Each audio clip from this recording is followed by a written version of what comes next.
yeah, if you want a masculine man, but you're emasculating men all the time, which majority of women do, and they have no idea they're doing it. Like, that's the thing. It can be so subtle that you don't know you're doing it. And like, or it can be like little bit of shaming or guilt tripping. And it's just these very, very subtle ways that will have the biggest impact. And the sad thing is that for women, it then causes so much resentment that then it comes out like in these bursts of like, why don't you get the fucking bags, you idiot? And it's like you're half resenting yourself and then you're resenting him. But the reality is that it's actually your fault. Like, it is your fault for him not being in his masculine. It's not his fault. It's your fault.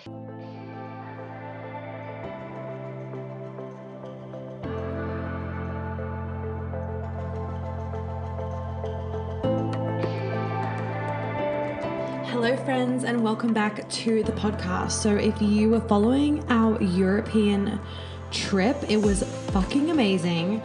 And I'm sad to be back because I'm sad that I don't get to have that food anymore. Because let's just be real, the American food is nothing compared to European food. I can eat so much fucking dairy over there and my stomach is completely fine. But if I was to even smell cheese here, I'd get bloated. Not obviously literally, but the quality of the food is just amazing over there. And I just feel so good eating that kind of food. I love it. You can eat everything. I'm like, yes, give me a fucking giant bowl of mozzarella. I will eat the whole entire thing. Anyway, so we're back in America. We have landed in my new home, Atlanta. I'm going to do that episode. Actually, I'm going to record a new episode for you guys all about that transition period. And like I said, I was going to and whatnot. And as you would have seen, we also surprised my family by flying to Greece via quote unquote Australia, not via at all. It was hell, honestly. It was really rough, but it was also wildly worth it. So I will do another episode on all of those things with updates. I want to just jump straight into this episode for you guys because it is a long one and it is such a good one. So I was interviewed on Samantha's podcast, Make Shift Happen, and we have put the episode on my podcast as well for you guys to listen to, and it is talking all about the hustle culture and healing the wounded masculine. So the things that we're talking about is we're talking about obviously healing the wounded masculine within you, masculine and feminine energy, healing your relationship with men, the victimhood behind women's empowerment, how to find a masculine man, how you might be emasculating men, the hustle culture and the burnout and flow versus alignment. So there is just so many things. The episode is jam-packed and I cannot wait for you guys to listen to it because it is so good. Just a little reminder as well is that the Men and Money bundle is closing for good on Thursday the 23rd of June. So please make sure that you have bought that if you would like to buy it, or you've bought MM Level 2, or you've bought Be Love Not a Mother, or you've bought just the Wealth Frequency, the Wealth Healing and Frequency Upgrade call. I will put the bundle link below, and I'll also get Ebony to put all individual links below so that if you want to buy just one of them, you can. All of it is closing, each of the individual offerings and the bundle, they are closing on Thursday, and I will not be doing this bundle again. So if you've been wanting to join and you've been sitting on the fence, you have until Thursday, the 23rd of June, midnight EST to do so, and then the doors will be closing, and Queen Alchemy will be opening very shortly after, which I'm really excited about for our second and final round of the year. So if you've been waiting for Queen Alchemy to open, make sure that you have your wallets ready and you are ready to send me an email and to make sure that that ball is rolling for you so that we can make 2022 your best year yet. And we are not waiting a whole other year for you to do the healing work. If you have any questions, send me a message on Instagram. Otherwise, let's jump in. I'd love to get a little bit of background on who is Monica kind of behind the Instagram. So I know you have a lot of Sagittarius energy. Question. Oh my God, that is such a good question. I feel like people start podcasts of like, tell me about how you got here. And I'm like, that is such a boring question to me because I'm like, if someone wants to know that, they can go to my podcast or my like website. Sorry, keep going. I just love that question. What a great question. Yeah. Okay. Because I was thinking, like I've followed you online for a little while and I've listened to the podcast and we get a lot from you on Instagram. But I feel like there is so much to you as a person, as there is to all of us behind the Instagram. And that's kind of the stuff that in my research for this interview that I wasn't able to source. Mm, And sometimes that's the most interesting and the most exciting. And that's like what you end up learning from people when you connect with them in person, yeah. which I felt a lot in this past week when I was in Tulum and meeting lots of other coaches. And that piece of the puzzle is so important and it is so interesting. And I know, so you have this like interesting map of your life of all the places that you lived and have been and are from. And I'm kind of the same in that way where it's really hard for me to describe like where home is because home is everywhere and it's nowhere at the same time. So, yeah, I just want to like hear from you like Okay. who are you behind the Instagram? What is your story? Like where are you from? All the things. I love this. And I will say, I feel like when I started, I would say maybe like 2 year, I would even say not last year, the year before, like 2020, 2019, and before that, I was a lot better at just posting like more random shit on my stories. But as I've gotten busier, I've just been posting less on my Instagram stories. And it's not that my Instagram stories are ever actually curated because they're not. They're like people always say, like how you show up on your Instagram is you talk the same or whatever in real life. And I would be like, I would expect that. I would hope that people aren't two different people when you meet them. But I would definitely say that as I have grown in my business and I just get busier in my days and everything with clients and whatnot, I don't have the time to just be posting random shit on my Instagram stories. Like it's not a priority for me. So in the last couple of years, people don't see as much of that. Whereas when I was living in Australia, they would definitely see more of it. But I had so much more time because I didn't have like a million clients and I wasn't doing a million things. And so it's not that I feel like for a lot of people, not everybody obviously, but I feel like for a lot of people, it's not that they don't want to show their really like uninstagrammable side. It's that they either keep that for themselves or like those are the moments to me now where I do not pull out my phone. I've become so good at not pulling out my phone. And people always compliment me on that of they think because I'm on Instagram all the time or on social media, I'm always like Instagramming everything. And when I'm out with people, like I'd be on my phone. And I'm like, no, I have the opposite problem where I don't take enough pictures of my personal time because I don't pull out my phone. So for me, it's kind of like the reason why I these days don't post as much silly stuff. It's not because I'm not silly behind the scenes. I'm like quite weird. It's not because of that. It's actually just because in those moments when I'm being goofy or when I'm doing something random or I've done something stupid and silly, sometimes I'll put it on Instagrams like afterwards or I'll share it as like a story, but often I'm not on my phone or like it's a moment where I don't want my phone to come into it or I don't want to put it on Instagram. And then the last couple of years, I've also not maybe like in the last year and a half, 2 years, like people are nosy and like that's fine, we're humans, we're fucking curious human beings, but there are just some things where I'm like it's my personal life and I do not want to show it. And a lot of people feel like there's almost like an expectation of like because you're online you have to show me your whole life.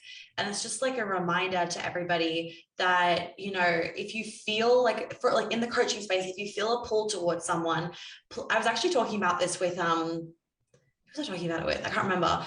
One of my clients, it's like, don't hire a coach based on just what you see on like Instagram or like, the vibe they're living in or like the house they have. Don't hire someone based on that. Like, I hope that you hire a coach based on can they do their job? Like, does their podcast or does their Instagram prove they're an expert in their field? What do their testimonials say? Like, do they show up professionally online? Because I feel like a lot of the coaching space, this is just like my personal opinion, it's not professional. And I guess in my area, I'm very like, I keep myself very professional.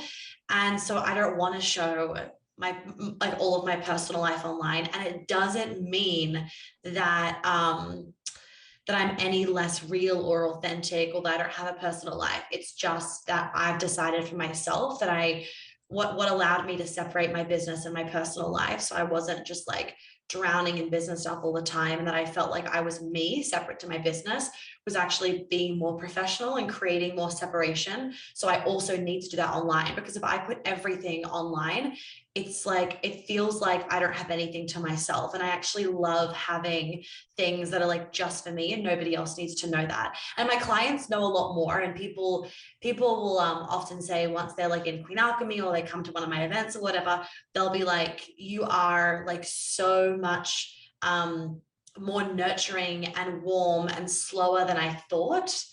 And I'm like, yeah, like to that, some people would be like, oh, I need to like show more of that online. But then at the same time, I'm like, these people trusted that that like based on my area of expertise and how much proof I give people that I'm really good at my job, they chose to hire me based on that, not based on like my personality, if that makes sense. Like they know that I'm there to fulfill a job for them and I'm going to fulfill that job. Like I'm going to give them the results. And the beautiful thing is they get to know me better. So for them, it's like a gift of like, oh, wow, like she's better than I thought. If that makes sense. I don't know where I was going with that, but just like permission for everyone to like also have a personal life that's not on social media.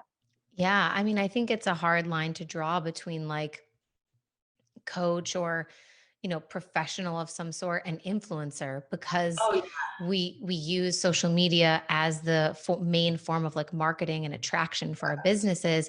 Then sometimes we get caught between those two worlds, and they are two very different things, but we're in this space where it's almost like a hybrid of like an influencer coach or like an influencer healer or whatever you want to call yourself. And I've found that for myself. Like I'm actually really glad that we like randomly got on this topic, because it's been coming up for me.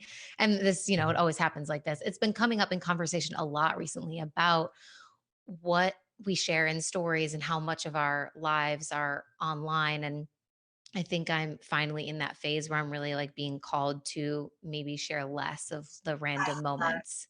I had that. I would say like there was sometime last year, and I like it was like a moment where I actually was like, when was it? And I really stopped sharing a lot of things online. I like went kind of quieter. I think it was like actually towards the like end of last year, beginning of this year.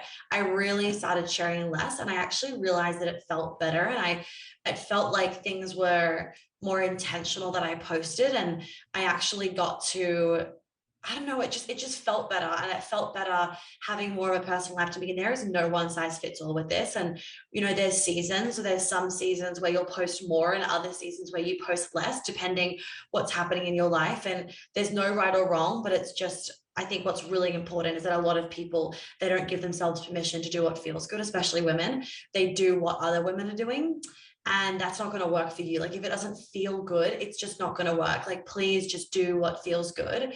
And yeah, I was like writing a whole post on it actually this morning to schedule of just like, please don't hire someone based on just where they live or like the clothes they wear. Please hire someone based on like the results that that you're going to get from them, because they've proven that to you. I feel like a lot of people can get very sucked into the whole vibe thing, and obviously I'm all about the vibe, but then I'm sure you've seen it too, Sam, of like so many women, like I've put myself in so much debt hiring all these people, and I haven't gotten the results, and it actually like hurts me, because I'm like, why, like what's the disconnect where like you're not getting results but you're hiring all these people? Anyway, so that's a whole other topic of conversation.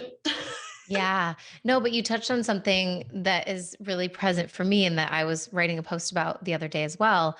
Um, which is, being careful to just have discernment between what somebody else is doing online and what you can do online, or what works for them working for you. Because right now we're having this conversation, but if someone is just starting their business and they decide, I'm not going to share any of my life online. Well, that's silly. Correct. It's a It's lie. right. So everything is like nuanced, and everything Right. is everything has its own phase and stage Yes. and time where it's appropriate. But Yes. I think this leads us really nicely into masculine and feminine energy, because first I just want to give you a compliment, because I really do feel like, especially in recent years, that you are a really beautiful embodiment of this like harmony and balance of the masculine and feminine. um just at least watching you online and the way that you run your business, and even the things that we've just been talking about now, I think when we first start out, there is a lot more masculine energy, but I don't know your story with it, so we're going to get into that in a Yeah. second. But at least for me, first starting my business, there was a lot of masculine energy there, because I was so motivated Yeah. I was so excited. I was so passionate. I really wanted it to work. I decided that it was going to work and I was willing to put in the work. But Yes. then there comes a moment where that is in overdrive or it becomes detrimental to you. And there is no line, there's no boundaries. And it's kind of like the same thing we were saying, cleaning up your energy with what you share online and how much of yourself you give and how much you actually how much time you spend in receiving and in living and in joy Yeah. and in pleasure and kind of leaning into that feminine energy. So I would just love to hear from you, like what your story is with this, Mm. whether it's just in life or in business. And have you ever swung really hard one way or the Yeah. other? So when I started my business, I was like you, very over masculine. And just like, and what's important is that what you said before is like the crux of whether your business is going to work or not, of like, you have to decide that it's going to work. If you're like, oh, I hope it works, like, good luck, it's not going to work. You have to decide that I'm willing to literally do fucking anything to make this work. Those are the people that have a successful business. That's really important. For me, what was happening though was that I wasn't being smart with my time in the beginning. I was I literally would work like 16-hour days. Was in my head, the more I worked and the more burnt, my story was like, the more that I burnt myself out, the more successful I was. Like, if I had a social life, I was like not killing it. It was very like, it was just very, what's that dude's name? Long last name. And he is just all Gary about hustle. Vaynerchuk. Thank you. That's what people say. It's very like that kind of mindset of like, fuck your social life. Like, you don't need friends. Just like work, work, work, work, work. So I did that. And it didn't actually work. And then, so what actually basically happened, I remember the moment quite clearly, is I had a really bad ski accident and I developed phantom pain, which is, for anyone that doesn't know what that is, basically it's like a made up pain. Your brain is telling you there's pain when, like, or telling you there's like, someone's hit my leg when no one's hit my leg. So I went to go to a brain doctor and he told me to meditate, and I didn't have very much money at the time. So it was $600, which is a lot for me at the time. And my like credit card wasn't got my debit card wasn't going through, so I had to like pull money from another account to pay it. And I remember the office, I told him the situation, I told him what was happening, and he was like, you need to meditate. And I was like, okay, well, I already meditate. And he was like, okay, meditate longer. And I was like, the meditation isn't working. There is something that's happening where like, and I've tried everything, I'm super into this work, like there's something else that I need to do. And then I remember him testing out my core strength and being like, well, you have a really strong core, so like, not sure why this is happening. And that's like all I remember from the situation. And he like tapped my knee or whatever, and then was like, yeah, just meditate, like that's all you can do. And I just remember being so disheartened. And I was in the taxi or the Uber, whatever, back to my apartment. And I got home, I sat on my balcony. I did have a very nice view of the harbor in Sydney. I sat on my balcony, I looked at the view, and I was just like, fuck this. I'm going to stop trying, because like, this isn't working. Like I was hustling and grinding, and like, I wasn't getting any sales. I wasn't getting any clients. It was like, I'd get like a few here or there, but it was like, $100 for the hour. So it was just nothing. And I stopped. And I remember from that moment on, like, just in flux. And then like 6 months later, actually, it might have been less than 6 months later, I then made my first group program. And like the first year of my business, I can never remember whether I made 20K or 40K that year, Aussie dollars. One of the two, still like not very much. And then the second year I made $600,000. Like, I quantum leap. And it literally was Yeah. because I stopped like over pushing. And it wasn't that I then just gave up and was like, oh, whatever, people are just going to like slide into my DMs, I'm not going to have to do anything. No, I was still very much showing up, but I was showing up in a way that felt good and in flow. So I was still like working a lot and putting the effort in, but it was all aligned. It wasn't like what I used to do, where it was like unaligned action, wasting my fucking time, not doing things that had like a high ROI, but instead doing things that like I thought would work that weren't actually working. So even like from now on, like there are seasons we all go through, and like currently I'm in a season where there is a lot fucking going on in my personal life, like all great things, but there's a lot going on. And so as a result of that, I've actually had to implement more masculine structure to allow me to not be so stressed. Like, putting in my editorial calendar, and I don't do it all the time. Like, I'll move things around if I forget to do it. It's not a big deal, but I have the intention and I put ideas in of like what to talk about on my Instagram story or what to post. And it allows me to kind of sit down for an hour, work out the flow of like the launch of something for that week or the marketing or whatever. So it actually works and it kind of makes sense and has a story. And then if I don't execute one day, like not a big deal, drag it to another day of the week or to next week. No one's going to fucking die. But what it means is that I'm not then sitting here frantically being like, what the fuck am I going to post on my Instagram story today? Or what am I going to post on my Instagram? Having no ideas, being scattered, and that then causes more stress. So then you're more out of your feminine. Like you need that masculine structure to be in your feminine. And sometimes you need more of it when there's a when there's a lot going on in your life. You need more masculine in order to be in your feminine. Whereas like, you know, when I'm in Tulum, for example, I think I checked my Asana of what to post, but it was very much in flow. Like I didn't like, I was there last weekend when you were there, Sam. And like I don't really think I checked my Asana of what I was going to post, because there's a lot more feminine energy there. I was a lot more relaxed. So I could really like just be more in flow and I wasn't stressed. But because I have all these moving pieces at the moment, when I came back to reality, that is, so like out of the Tulum bubble, I then need that masculine structure to be in my feminine. So I'm very, since 2018, when I had that fucking meltdown about my knee, I haven't like burnt myself out again. I've gone through moments where I've gotten a little bit too far and I'm like, whoa, we need to pull it back. But I've learned from like, and I know my signs and signals. So when I start to get a sore throat, that's my body's way of being like, stop fucking talking and take a chill pill. So I'll pull it back for a second. So I've learned my body's way of telling me like, you're a little bit tired, like, can we rein it back in? And I trust that, because I know that if I don't trust it, I'm going to be out for 2 weeks. So I trust that. I rein it back for a day or for 2 days, just pull it back a little bit, and then I'm fine again, so I can keep going. But the underlying thing is that, you know, 90% of the things that I do in my business, they feel good, they feel exciting. Yes, I'm always executing a lot and I create a lot. And people are always like, how the fuck do you create? I mean, I'm a generator, I don't stop. But it's all in alignment and it feels good. It's like not stressful. And I even like fired both my assistants because like recently, because I mean, I needed the help and like I still do, but the reason why I let them go was because one of them was doing a bad job. Then the other one, it was like, I was actually getting stress from needing to constantly communicate with someone, from mistakes happening, from me finding things that like what I wanted them done.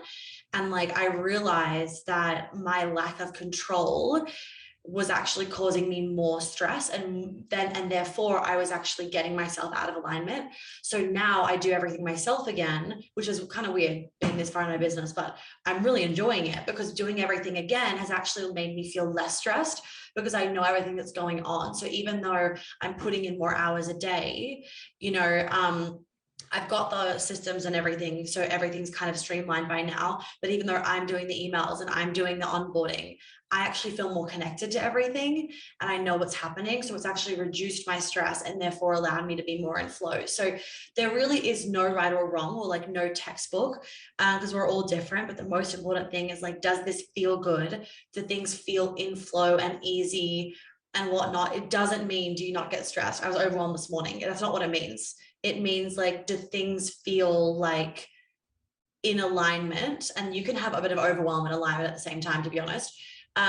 Versus like, do I feel frazzled, stressed, and like resentful of my business? Because that's where the problem lies, when you start to feel resentful and like you don't want to work. Whereas I've got the opposite again, which is really nice. Like I want to work, I want to sit down, like doing work reduces my stress versus like work increases my stress. So like just knowing those little things is really good. This past week in Tulum was like really needed. And it just helped remind me of how much work that I've done, and that there are times where you have to step into the masculine more or step into the feminine more.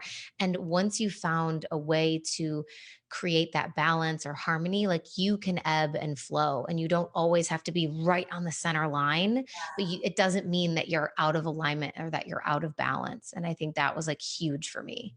And also, what I always like to tell myself, and what's really helpful for a lot of people that are like starting this, is that you can technically speaking be in your masculine, but the intention is feminine.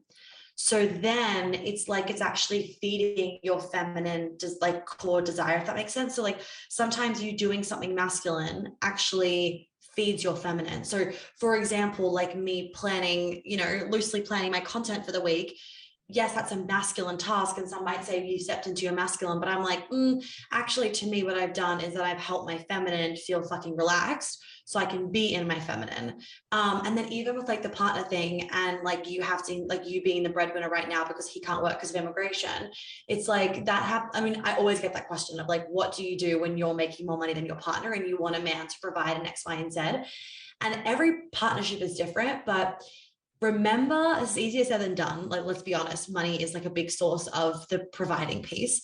But you have to figure it out for yourself, but there are so many ways in which if he did certain things, your stress would hugely decrease and allow you to be in full creative flow. So you'd make money really fucking easily and you would feel really, really excited by that and you wouldn't care about sharing. The problem that happens to women is when they feel like they have to put a lot of effort in to make money and they have to do all the other things in the relationship. That's where all the stress comes in and the resentment of like, I'm making all the fucking money. What are you doing? That's where it creeps in. But like sometimes my boyfriend, like even this morning, he said it, he's like, okay, what can I do and take off your list so that you can just go into creation mode today? Because he knows that like, if I don't feel like things are easy in my business, I'll get really fucking stressed out, right? If there's like a million things for us to be doing and I need to do half of them, I'm like, I get frantic, not because I don't want to do half of them. I get frantic because I'm like, I just need things to be easy in my business because that's how I operate best. So for him, we've talked about this a lot and I came to that conclusion that I realized like, actually, all I need to not feel stressed about my business is to like be able to be in creation mode easily. As soon as I'm wiped of my creativity, that's when I get really stressed because my creativity is my source of money and my source of it's where my business flows from. It's like that creative energy. So, okay, what zaps me of my creative energy and like X, Y, and Z things, like even like had to return some fucking UPS boxes today, or had to return some shit to UPS. And so he's like, cool, I'll do that for you so that you can then stay in your creative flow and like not have to go and do that. And so just for anybody else kind of in that similar situation where they're in a season of life, and remember that it's probably temporary. Like for you, Sam, it's temporary. One, remind yourself that it's temporary. And then also two, like figure out what he can do that's going to like massively reduce your stress so that you get excited to do what you love to do that makes you money. The funny thing is that like there are a lot of women that are like in this space now, like because women are such natural healers, a lot of us, that we can make money very easily when we're in flow, right? Whereas like men, because they're logical, like we're so different, the way they make money is completely differently. They're not like, oh, I'm in flow and then I make money. Like that to them is like, how the fuck does that work? That makes no effing sense. They're like, no, I have to like sign deals, close things, like put in, like do the fucking spreadsheets. And I'm like, what's like what is like, you should see my fucking spreadsheets. They are not spreadsheets. They are tragic, right? But like, whatever, it's like, you know, it works for me. And so if you can also like lean into that as a couple, there is a lot that can come out of that, of like the ease of the money coming in, you feeling like it's easy to make money, the support of your partner doing a lot of things. There's a million things that he can be doing that are like masculine things, whether it's like looking after finances of the business, doing budget stuff, whether it's like doing like organizing like housey shit, like fixing light bulbs, like I don't know, like all that kind of stuff is actually like, I don't want to fucking do that. I don't want to do the grocery shopping all the time. I don't want to fucking, I don't know, like fix the light bulbs. Like that's not my job. And so he actually can be doing a lot to take stress off of your plate so that you can be more in that creative flow and whatnot. Yeah. Okay. So for all of the women listening that are single and maybe they're dating, how does this show up in like the dating environment, this like masculine and feminine energy? Because I know this is something that you really talk about. Yeah. And so, yeah, like what are the things that maybe women need to be aware of or conscious of when they're dating in terms of masculine, feminine energy? And maybe even we can get into the topic of emasculation of men because I know that's huge, and you like blew my mind on that a while ago, like I think a year or two ago on a podcast that I listened to, and I was like, whoa. So we'll definitely touch on that, but let's talk about the balance of these energies in dating, how it shows up, what the imbalances look like, what to be aware of. So, I mean, I'm not going to lie. I mean, right now I'm talking a lot about dating because of the masterclass that I'm doing. And one of the questions that I like always get is like, where are the men that lead? Like, I feel like I have to do everything. I have to be the one to reach out. I have to plan the day. And thing is, people say this to me once they're in a relationship. The women are like the ones planning the dates, the one booking the holidays, or I see it on Instagram and I'm like, why the fuck has she booked a holiday? Like, I would never book a fucking holiday. Even if I paid for the hotel, like I don't put my fucking credit card details in. He does it. Like, I'm not doing that. And it's like women aren't aware of it, but I mean, there's a whole thing going on behind the scenes, but essentially society is basically making it that it's really unsafe to be a masculine man. I did a whole episode on this of how masculine men don't cause society, sorry, feminine men are what causes society to be unsafe, not masculine men. Because truly masculine men are the ones that then see a problem on the street, run over and solve the issue. The problem is that men these days see an issue on the street and they're like, wait, this is literally, I've done so many surveys on this. I'm not joking. The amount of men, their brain will now go, I want to go and help, but I don't know whether she's going to then chop my balls off because I've told her that she can't handle the situation. So what's happening is there is this issue where women are complaining about there's no good men, and at the exact same time emasculating all the men. So of course there's no men stepping up and leading and being chivalrous, because all men worry about these days with women is, what if I make one wrong move and then my whole career goes down the drain and she ruins my life because of something that she's interpreted. So it's our responsibility as women to really heal our relationships with men so that we stop projecting this story of like all men are dangerous, or like men just want one thing, or X, Y, and Z, because it is not fucking true. The media portrays that. And this is not to say that there aren't violent men or there aren't abusive men. Like, that's not what this is saying. What this is saying is for you to group all of that in one go, or for you to let yourself get so brainwashed by that's all men. That's where the issue is. And, you know, there's really bad women too. Like, there's women that fuck men over. I've heard I know plenty of situations where men have been abused, or men have been sexually abused, or men have been like lured into sexual situations and they feel like they can't say no because of how the women will then respond. And so it's really it is detrimental in a sense to single women and the dating. And I understood it. I saw it firsthand. For me, I felt like it was a little bit easier because from the get-go with my job, men knew straight away full permission to lead. I mean, you take one look at my Instagram and they're like, oh, okay, I can do everything. And like, in fact, she'd be insulted if I didn't. And I would say that to men on like a first date, or like before they even took me out. I make it very clear of like, just an FYI, so that you know, you're fully allowed to lead and do everything. Like, I'm not the kind of woman that's like, don't hold open my door, I want all of that. And I've never had a man be like, what the fuck, or like, that's weird. Every man that I've said that to, I'm not joking, every single one, even guy friends, it is a sigh of relief. Or when I open up the space for them to tell me about stories and situations, because I've done a lot of research for my book, to them it's just like, oh my God, thank you for listening. Like, thank you for doing this, because I feel like I can't talk about it. And like, when I tell men about my book or what I do, it's just always like, thank fucking God, like, thank you for doing this, because I wish that I could talk about this, but I feel like if I was to talk about it, I would just get my balls chopped off. But me and all of my friends are on the exact same topic, like on the exact same wavelength, where we just feel like we can't be men. There's no place for us anymore. And the problem that this is causing is then, if there's no place for men, if they don't feel like they can be men, or they don't feel like they have a purpose in the world because women can do everything themselves, then they don't put the effort in, because why do they need to? So when you as a woman are not letting him lead, not letting him pay for dates, not letting and not encouraging that, men feel like they don't have a purpose, and they need to feel like they have a purpose, and they need to feel like they have a purpose in the relationship. They also need to feel wanted in the relationship. Like, a man, like we all say in personal development, you don't need him, you want him. And like, okay, between you and I, like, yes, right? Like, that's a good, healthy mindset to have. And at the same time, men want to feel like we need them, because they want to feel like we need them, because if we don't have them, we would not have anyone to provide for us and to protect us. So, you know, like, when it comes to dating and the whole feminine and masculine thing, if you as a woman walk in there with this whole, I'm an independent woman, I don't fucking need no man, you know, like, I can hold open my own door, masculine them, I can pay for my own dinner, this is where I want to go. If you walk in there with just guns blazing like that, you are not going to find a man that leads, because that the man that wants to lead is going to take one look and be like, absolutely fucking not. The more masculine a man is, the more feminine he wants a woman to be. And don't think that's airy, very feminine, because like I'm fucking sassy and spicy as hell. What that means is that they want a man, they want a woman that's like, I don't pay for dinner. Like, I don't need to do that. Like that's what they want. They want a woman that walks in and is like, they do everything. Like, I don't order my own dinner. Like, I'll say to my boyfriend, this is what I want, right? And then he'll order it. And it's not because I can't order my fucking food. I'm fully capable of doing that.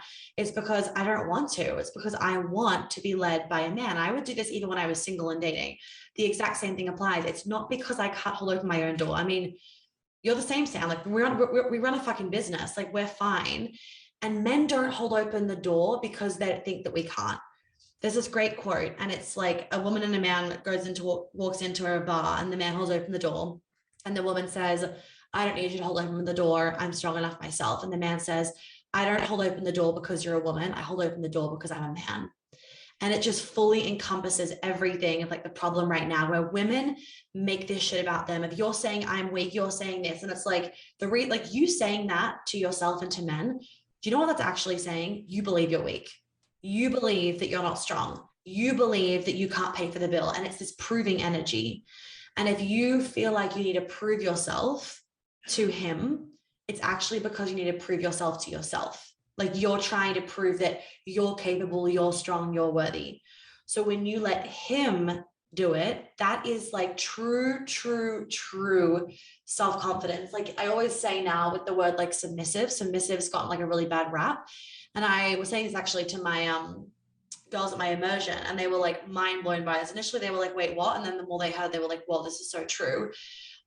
In order for you to be actually submissive to a man and actually let a man lead, it requires so much confidence, because to fully give yourself to a man and let him do things for you and let him lead and let him dominate in X, Y, and Z, that requires you to be able to fully embody your boundaries and for you to be able to say no. And majority of women can't say no. Like, majority of women are so insecure that they can't let a man lead, because they are in this like constant state of, I need to protect myself, versus when you actually know that you are strong and capable and confident, you want a man to lead, because you also know at the same time, oh, I can just say no. Does that make sense? So it's like all like that dynamic, walking in with like just, if you are trying to prove your worth to other people and you're trying to prove your worth to a man, you are not going to get a masculine man, because it comes across insecure and you're going to emasculate him because you're trying to prove your worth. Like, it's just like, it's so important. And, you know, if you want a masculine man and then you're with a man that is like, for example, if you want a really masculine man and you want a man that wants to split the bill, two things. One, he might not have been able to gauge the situation of, can I pay for the bill? Right. So he thinks he has to say split because, you know, what if he doesn't say split and then you fucking chop his balls off? And then the second thing is, actually, I always say to people, like, if people ask me, like, you actually want to split the bill, like dead serious, and I'm like, do you want a masculine man? And they're like, yeah. I'm like, then don't see him again. Right. Because you want it. It's not about the money. Like, I can fully pay for my own dinner. I can pay for everyone's dinner.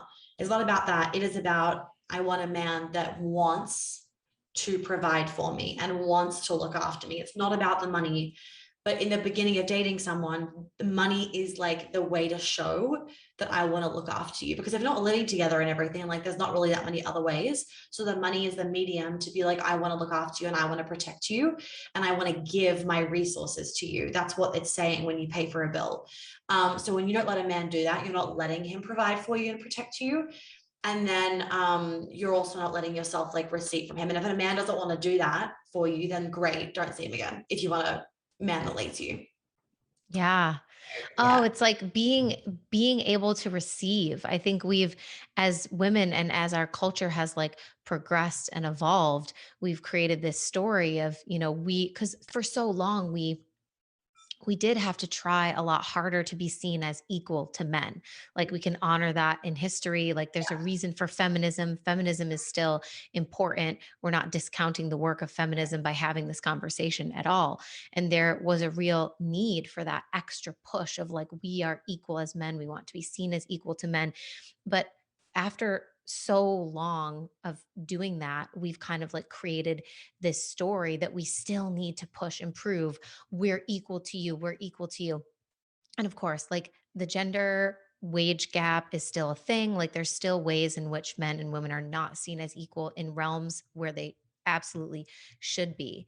Mm, But it's interesting to look at how us pushing sometimes so hard to have the control or the power or be the provider or be the equal is actually repelling the exact correct. thing that we're desiring. And I think And that's the key here is it depends on what you are desiring. There's no one right or wrong, but there are, like, I get this a lot too. There's a lot of women that come into my world and they're like, I'm ready to find my person. I want to manifest like the man of my dreams. And yeah, they're very much in their masculine energy. They don't know how to receive. Someone yeah, can't even do the simplest of things for them. It's like, oh no, I've got it. Like, I'll carry that. I'll open the door. I'll buy that. I'll do this. And that's the conversation. right. And the sad thing also, and I say this because this used to be me, is that a lot of women that are really in their masculine, they will lie to themselves and say that like, I don't need a man, like I'm independent, like no, like it's fine. I don't need a man to do things for me. And that is just that like masculine facade. And it can feel so true. Like one of my exes, I mention him a lot in my podcast because we got into a fight one day and he said to me, "You're such a cold bitch." And that at that moment, I remember it so fucking clearly. And it did change me because I thought up to that fucking moment, I thought that it was cool to be cold and emotionless and not care and be this like independent woman. I thought that being feminine, being soft, receiving, wanting a man was a sign of weakness. The thing was, deep down, I've always wanted to just be cherished, loved, ravished, devoured by a man, protected. Like that's been the deep, deep, deep down desire. But I never let myself admit that because I thought that was weak. And you grow up in an environment where you're being bombarded by you don't need a man, you can do everything yourself, like emotions are fucking weak. Like, I really grew up in the environment where being a feminine woman and letting a man do things for you or wanting a man to take care of you was weakness. So it took me a lot of work to heal that relationship with the feminine and to heal all of my trauma to be like, oh, I can be like a successful, strong woman and also receive from a man. And what's really funny is the whole like women are weak thing. Men didn't put that on us because I was actually doing research the other day about chivalry for one of my podcast episodes that just released. Maybe some of your listeners should listen to it. But what's so funny with feminism is that the feminists that created feminism, like the fucking first wave, they've now written books about how it's gone too far because the real intention of feminism was for there to be equal pay, voting rights, X, Y, and Z. It was never that men needed to be more like women and that women needed to be more like men. It was never that chivalry should go away. It was never that men were dangerous. It was never that men thought women were weak. That was actually never proper feminism, but it's turned into that. And like men don't think women are weak. Like when I look at these survey results, it honestly, it brings me to tears. I've read some of them out in my programs and just it makes women cry because the things that men say are just like we like just the most goosebumps, the most beautiful things, and they just want to look after us. Like every woman, they just want to look after every woman, protect every woman, provide for us. They think that we are God's greatest gift, that we are the most magical beings on the planet. I mean, they get fully sucked into our worlds like we are just this magical being on the planet. And we are the ones as women that have created the story of like women are weak. Men think we're the fucking strongest things ever. Like we can push a baby out of our vagina. Like we have the strength thing down pat. They don't think we're weak. It's we do it to ourselves. And so I know where I was going with that, but I don't know where I was going with that. Anyway, men aren't the ones that think that we are like weak, like we do it to ourselves. So we're like constantly in this proving mentality. And so healing your relationship with men and healing your relationship with like your feminine energy is just the best thing ever, because for you to give yourself permission and actually to come back to like your feminine desires, it feels like coming home. It's like, oh my God, this is what relaxation feels like. This is what home feels like. And to be able to just honor your desires, it's just like the best thing ever. Yeah. Oh, that's so beautiful. I would love to read those. I think that's Yeah, incredible when we can hear actually from men the way that they it's view really sad. women. It's really sad. Like there's stories in there of like wrongful accusations and things where like HR have admitted to the guy, we know you didn't do anything, but like it's just with everything happening at these days, like with everything happening right now in this day and age, we just don't want the risk of you being around in case people believe otherwise. So like you have to leave the company. And it's like, so you've admitted, like they've admitted to these men, we know you didn't do anything, but like it's like just the fact that there's a question, we don't want that in our company, like we don't want that, so you have to leave. And it's like, so a man just his whole career has ended because a woman doesn't like him in the office, and it's just, it is kind of horrible, the whole situation. Well, and I think Yeah. it's a really important reminder for any woman who's listening to this and is feeling like she's been moving through life or through dating with that sense of like there's no good men out there, or that men are sleazeballs, or they just want one thing, or they're dangerous, or they're going to hurt me or take advantage of me, to really come back to the knowing that there are good men out there, because there There are. And if we are walking through the experience of trying to find our person, and we're looking and scanning all the time for like danger and red flags and bad men and all these things, then that is what we are going to experience. Mhm. And so, like, if you are a woman who's listening to this and you're dating and you really want to call in your person, because I know there's a lot of them here that listen to this show, like, maybe it's an invitation for you to heal your relationship with men and the way that you 100%. view men. 100%, because just like we want to feel safe in our relationship, like it's just so funny how there's so much stuff about like women in relationships and women empowerment and women this, and it's like majority of those things men want to, like a majority of men want a relationship. And really any person that doesn't want a relationship right now, it's just because they're in a season where they just don't want a relationship. But at the end of the day, most humans, 99% of humans, men and women, we're made for partnership. So men also want a relationship. They also want to feel safe in their relationship. They also want to feel loved and taken care of. They also want to be respected. They also want to be trusted. And we make it all about us. And what's really funny is that there's actually can be like quite a lot of victim in that, of like we have to make it all about us because like what, you're a victim. And it's really interesting. You can't get into this fully in a podcast, but my book's like there's a lot about this in my book that will come out soon. And so many women are in this like victim of like, I'm a victim for being a woman, and they don't realize they're doing it. Like I used to do it, that we don't realize that we're doing it because it comes across in a different way. Like, for example, it comes across in the way of like, I need to feel safe in the relationship. I need to be looked after. And like, it's like not, he doesn't matter. But at the same time, you also want a man that is like, it's conflicting things. So many women have of the catch-22 of I want a really good man, and then they're bitching about men with their girlfriends, for example, or they, say that this guy's a sleazeball, when it's like, well, maybe you were an asshole to him too. Like there's a lot of bad women out there too. There's a lot of bitches out there as well. And we just like ignore that. And we make it like, it's really funny when you actually watch your behavior as a woman. Sometimes there can be a lot of victim, and it's like kind of inbred into you, right? Where if you grow up in an environment where it was like, I grew up in an environment, for example, of like men just want one thing. Like, I grew up with a lot of, not shame around my period, but like having a period was just like the worst thing ever. Like it's so hard being a woman. I grew up with a lot of it's so hard being a woman. So that victimhood can come through in these ways that you aren't aware of. There's a lot of victimhood behind this like women's empowerment all the time.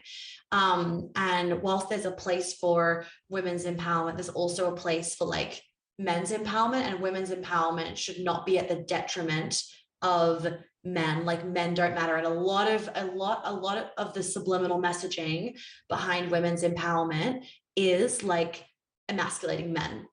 Yeah, it's just like it's such a big conversation, but when you get into it and when you understand it, it really does help change your behavior, and it does help you to have a lot more love towards men, and it will change your dating experience. And I also want to say with dating as well, like it's super easy for women to just like slap a label on guys they've seen of like he was a dick. And it's like, well, maybe he just didn't like you. And like, that doesn't make him a dick. That makes him not like you. The same way that we would be like, oh, he thinks I'm a bitch, but I just didn't like him. Correct. But we're so quick to be like, he's a fucking dickhead. I'm like, maybe he doesn't like you, or like all men are emotionally unavailable. It's like, or you're not listening to the signs that you aren't a priority enough for him. That doesn't mean that you aren't worthy of an amazing man. That means he doesn't like you enough. And we just, yeah. Also, I think there's something to be said for, having to stand in the truth of what you want when you're dating.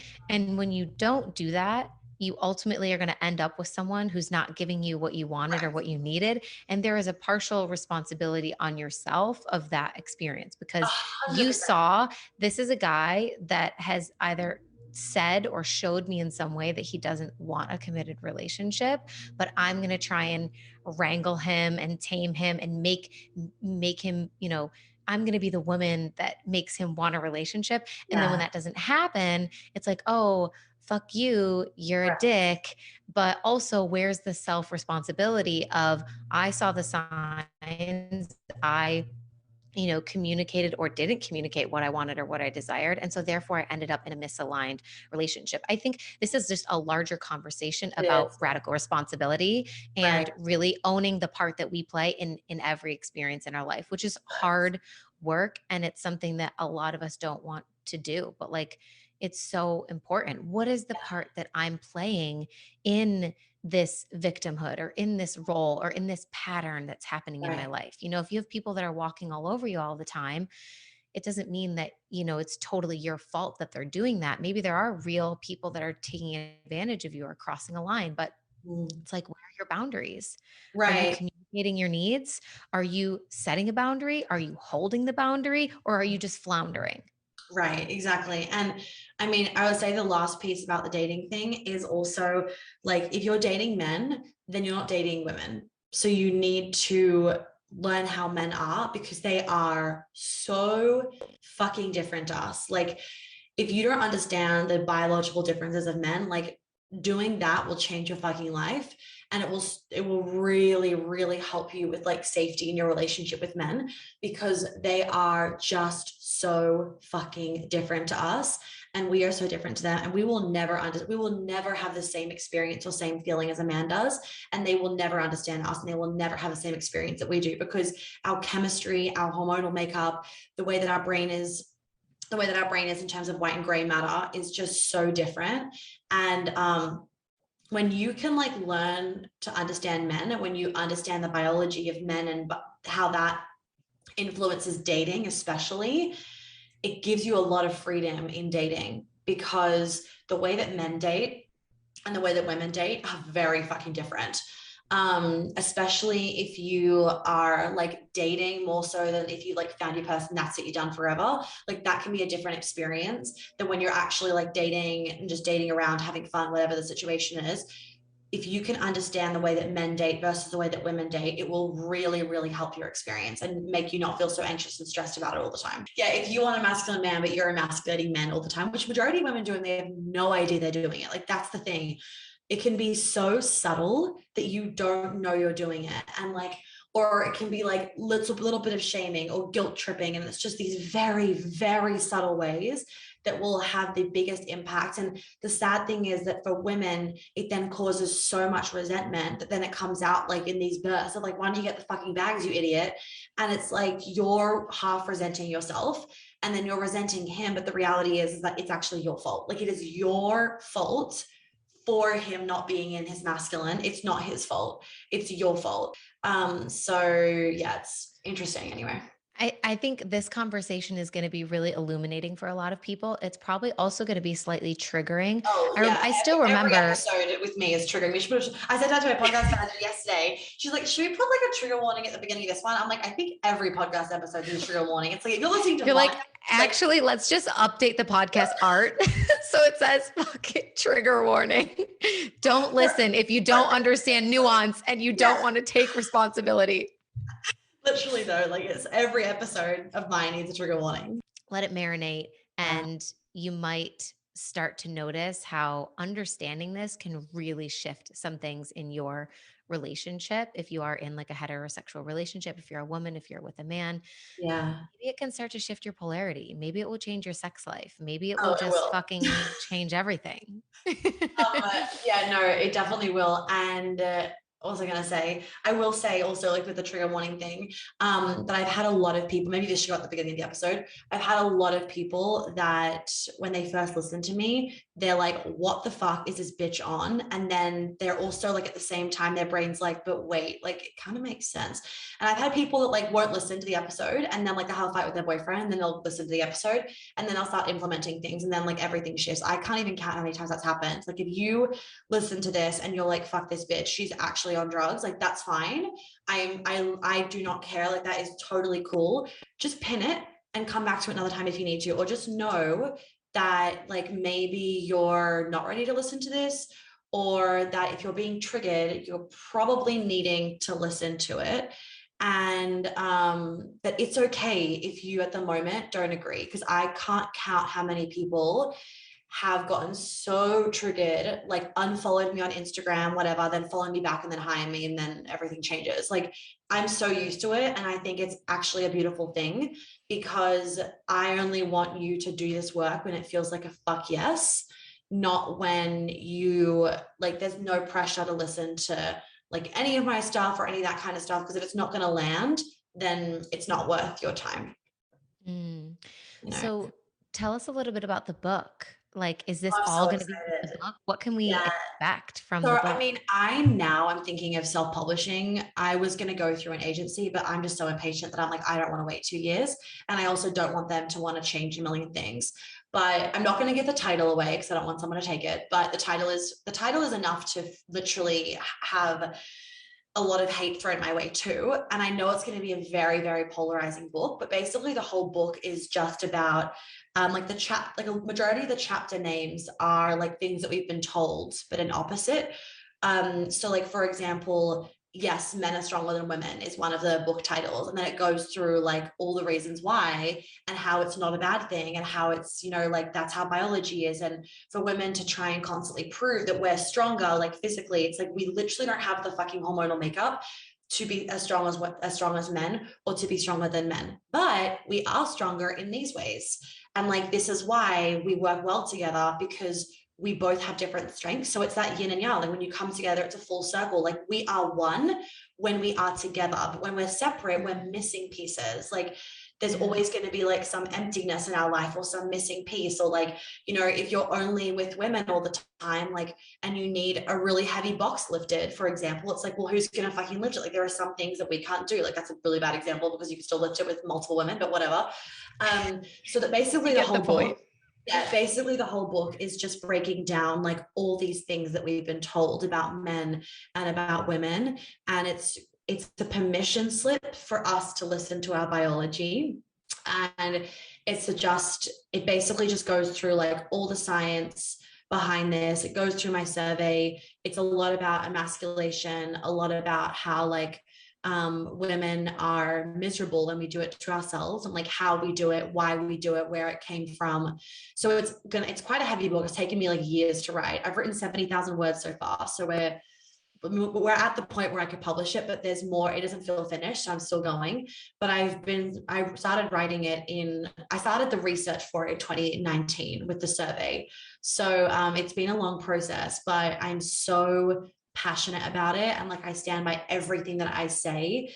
And I'm kind of at a point now where I have so many client testimonials of how this stuff has changed women's lives and men's lives and people's relationships and marriages and saved marriages and X, Y, and Z, that like I'm going to get like a bunch of testimonials to kind of go through the book to essentially help the readers be like, I know this is really triggering, but like keep reading because it is true. So we're going to have that kind of implemented and whatnot. But I'm so excited about it. Like and whenever I show it to guys, they are just like, they are excited about it because they just feel like finally someone is listening and I don't need to be silenced all the time. So it's going to be an amazing book for everybody, for men and women. And it's going to be a permission piece for us to just like come back to harmony of like, women are allowed to be feminine. We're allowed to want our truest desires, which is like to be led, to be loved, to be supported, to have a family. Like those things do not make us a weak woman. And men are allowed to like have a purpose. They're allowed to want to lead. There are like all those kind of things. And it breaks down like a lot of the societal conditioning, like very intensely. Like the whole thing about, you know, oh, men make society weaker. It's like, actually, when you really, really, really break it down, it's not true. Like when men are emasculated, it makes society less safe because, like I was saying with the example on the street, they don't go and then fix a problem, or they don't go and protect people because they've basically been emasculated so much that they aren't seeing it, and they are scared to go and do that because they're scared of the repercussions. So it's like masculine men would actually make society safer because true criminals and truly dangerous people, men and women, that is separate to gender. Like dangerous people and criminals are completely separate to gender. And if there was something dangerous happening on the street or X, Y, and Z, men would then go and protect the situation, no matter who the person was. They would go and intervene because that's what men do. That's what they are driven to do. It's how they are wired. So when we are like trying to change that, it's actually making women feel less safe because we don't feel like men are protecting us. Like when I walk down the street, I don't feel like a man would just come up and protect me if I needed it, because I know that men are being told otherwise. Versus if I was walking down the street by myself, like actually this happened to me. I think I put it in my book. I was walking and it was like, I think it started raining and I was wearing a white dress and I was walking in the city and I was meeting a guy friend, and this dress started to go see-through, I think was the situation. Anyway, and I had these guys catcalling me and I just kept walking, like ignoring it, like whatever, kept catcalling me. And they kept going, and they were really starting to like, I was starting to be like, get the fuck away. Like you are too close for comfort, and like, get a fucking hint. And it was like business, like it was still like peak hour time. Nobody came up to me. All these men were walking past, nobody intervened, and it was kind of obvious what was happening. And it wasn't until my guy friend that knew he could intervene got to me, because we were meeting in the middle, and could then intervene in the situation because he knew that that was like a safe thing to do. And like even little examples like that, it's like women then say that they don't feel safe. And it's like, I walked past so many men that could have been like, what's happening here, guys? Let's leave this lady alone. But none of them did it. And another friend, I did write about this one in the book. She was out for breakfast with another one of my friends. Anyway, this homeless woman, so not a man, woman came up and stole her stole her credit card off the table. And my friend gets up to be like, give me my credit card back. And this woman punches my friend in the face. And I said to her when she was texting me, I was like, did anybody help you? She was like, no. I was like, were there a bunch of men outside as well? She was like, so many. Tables were filled and everyone was just watching. Not one man got up and fixed the situation. And I was just like, these are like little prime examples where wouldn't we feel safer as women if we knew that it didn't matter if the guy was in a relationship with us or knew us or not, any man would intervene and would protect us on the street? Because the bottom line is that we are weaker than men, that we aren't as safe, like forever. Like the whole thing about like, we want to always, like, if we want to feel as safe as men, it's like, that will never happen because our biology is different. We know that we would be overpowered by a strong man on the street, or like we'd be overpowered if a dog came and attacked us. Like we wouldn't be able to protect ourselves as well as men could, right? And that's just part of being a woman. And so us denying that is just like fighting an uphill battle, because that's never going to go away. Like that is just our biology. We know that we are like, men are the protectors, we are the gatherers, like the end. We need them to protect us. So when we are going around not feeling like we have that protection, like day to day, it does cause us to constantly feel like we are unsafe as women. Whereas if we were walking around knowing that a man would intervene if there was a dangerous situation, whether it was with another human or whether it was with a fucking violent dog, we would feel safer as women. So when you kind of like dig into it like that, it's like, oh yeah, like what we're trying to do in society is not actually achieving the goal that we're trying to achieve. Like what we're trying to achieve, we're going about literally in the opposite way. Yeah, it's so interesting when you really, really sit to examine it. And I think this conversation is so important because so many people have not Correct. opened the page to this book. They've not looked at it from this perspective, which is why it's polarizing, which is why it's controversial, which is why there's going to be people that listen to this episode or listen to your podcast or read your book that are like, what the fuck, Monica? But then later it kind of all comes together. So I'm so grateful that we got to share this on the show because I know how important it is. I know how elements and pieces of this have really changed my life and my relationship and the way that I view men and their need for purpose and their desire to protect and provide. And it's just created a whole different way of looking at the world and interacting with men and women and allowing them to stand in their power, which then allows me to stand in Exactly. my power. And that's the key thing, right? Letting men be the man and letting women be women. We're all happier. Like they're happier, we're happier, our relationship is better, and the sex is way fucking hotter. So like we all need Yes. that basically. Yes, yes, yes, yes, yes. So good. Well, I just want to congratulate you because I know you announced that you're moving to Atlanta and you're making a huge shift in your life and Thank you. you're moving in with your man, which I know is probably a huge fucking manifestation. Yeah, So I'm really excited for you. thank you. I know it's a big change. It's like it took a while for me to like wrap my head around it of like, oh my God, I'm leaving New York. But that's like the true feminine embodiment, right? Of like he got a job promotion and we can't be apart because we're so in love and I love him. So And therefore, you like want him to be in his his purpose. purpose, that's the key thing of like, I want him to have this job and be in his purpose and be fulfilled at work. So therefore, like I'm gonna move because my new line is I love New York, but I love him more. And I'm like, that just like encompasses it, Oh, right? And so it's like, wow, like she must really fucking love him if she's leaving New York. But it's true. yeah. And it's just what I was saying at the beginning of like it's a different season of life. And back to like the Instagram thing, like full circle, we go through different seasons. Things are going to change. No season is right or wrong. They're all important and they all serve like a purpose for that end result. Yeah. Well, you said something. I was watching your live the other day and you said something that I loved so much because I actually did this exercise that's called the vision beyond the vision with, Mm, I don't know if you know Regan Hillier, but she was no, a guest on a retreat that I was on back at the end of the year in 2021 in Costa Rica. okay.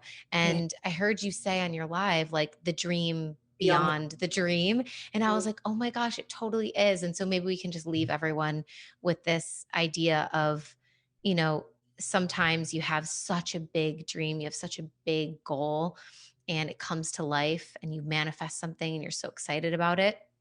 But to remember that there's always a dream beyond the dream. There's yeah, something bigger. There's a vision beyond the vision. And so when you get there, it's okay if things shift and change and start to look different. exactly. And isn't that amazing to think like, wow, like I always thought like New York's been my goal for like ever. Like I grew up here. I wanted to come back here. It was the only place I felt like home. And so what was really difficult for me to get my head around at the beginning before that like nugget dropped in basically was like I felt like I was giving up on my dream, but it was like actually this is what was beyond the dream and I'd never seen it before.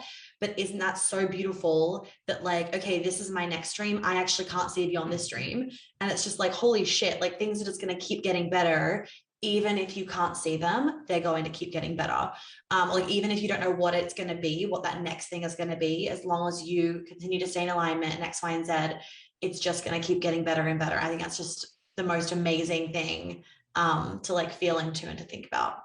Yeah. Oh my God. It's so amazing. And I'm so excited for you and this new chapter and the dream beyond the dream and for us to kind of go on the journey with you and see how it all unfolds. And I'm just like so happy for you with everything that is going on in your life and in your business. And I'm Sam. excited to continue to follow it all. Monica, it was such a freaking pleasure this episode. I hope it triggers and expands so many people. I'm excited for everyone to listen. Thank you, Sam. Well, I hope that you guys loved that episode and everything that I was talking about. I love being interviewed on other people's podcasts. So if you have a podcast and you would like to interview me, you can send an email. Please make sure that you include in that email a screenshot of your podcast stats. Obviously, I don't have that much time between running a business, having a personal life, and then having a lot of clients. So I do have to pick and choose these days what podcast I'm on. But if you have a great podcast, please just send me a pitch and I would absolutely love to read it. And also a friendly reminder to please make sure that you have left a review on the podcast if you haven't already. I really, really appreciate them. The podcast does take a lot of time out of my day, and it is a lot of resources that go towards it. So I'm really grateful for when you guys share the podcast on your Instagram stories and also leave a review. So remember, the bundle's closing on Thursday. Queen Alchemy is opening, and if you are a man listening to the episodes, or if your partner wants to join any of my work, please make sure they are on the waitlist for the man so that they can join the next round.